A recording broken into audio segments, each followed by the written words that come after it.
اب جیسے کچھ لوگوں کو گھروں میں بڑے ٹینشن ہیں، بڑے مسائل ہیں، روز ہمارے پاس یہ مسائل آتے رہتے ہیں. گھر میں برکت ختم ہو گئی ہے، اس کو دکھایا اس کو دکھایا تو بتاتے ہیں کہ کھڑکی یہاں نہیں ہونا چاہیے تھا، واستو پرکار سے گھر نہیں بنا ہے. ہاں پورا کچن توڑ کر کے بنانا ہے، ٹوائلٹ اٹھا کر اتر رکھنا ہے.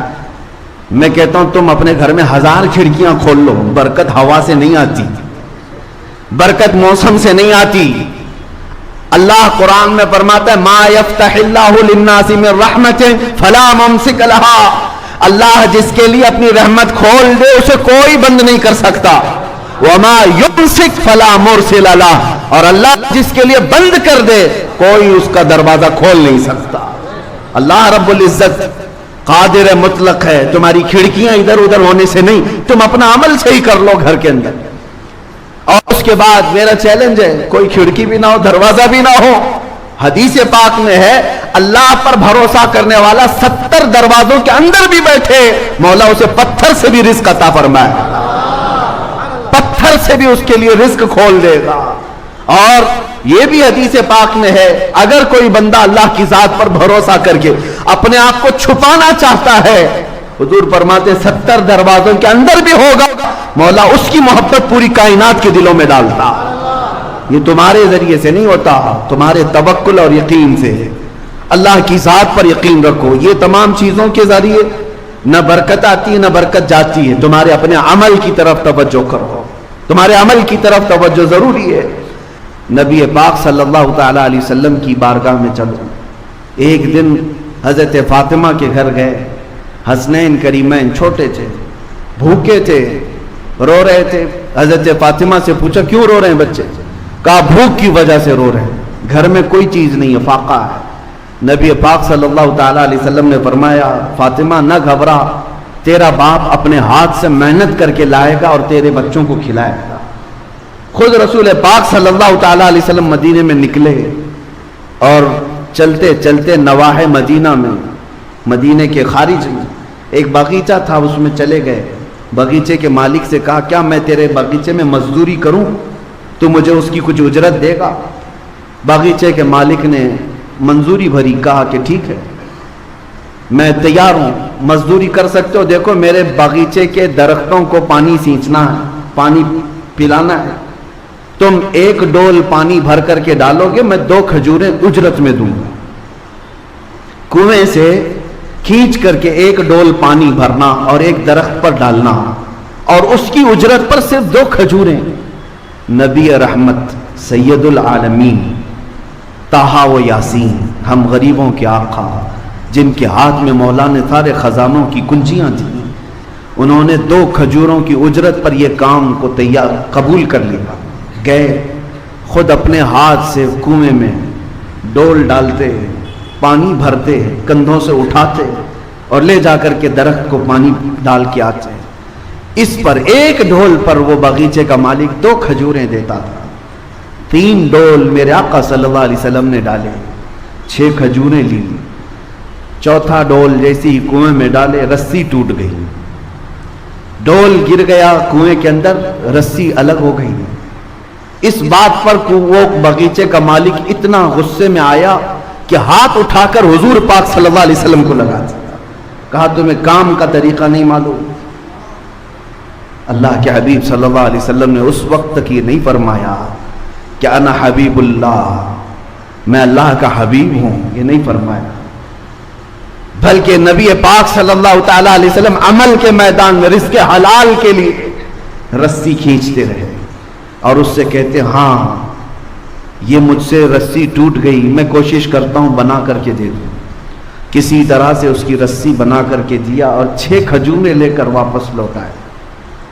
اپنے گھر آئے، سیدہ زہرا کے گھر بچے رو رہے تھے، 6 کھجوریں خوشی خوشی لا کر کے کھلایا. اس چیز کا کوئی غم نہیں کہ میں مزدوری کر کے آیا، اس چیز کا کوئی غم نہیں کہ باغیچے کے مالک نے ہاتھ اٹھایا، نہیں، میرے گھر میں حلال 6 کھجوریں آئی. اور جب حسنین کریمین کو کھلائے، یہ نبی پاک صلی اللہ تعالی علیہ وسلم کا عمل درس امت ہے، امت کے لیے درس ہے.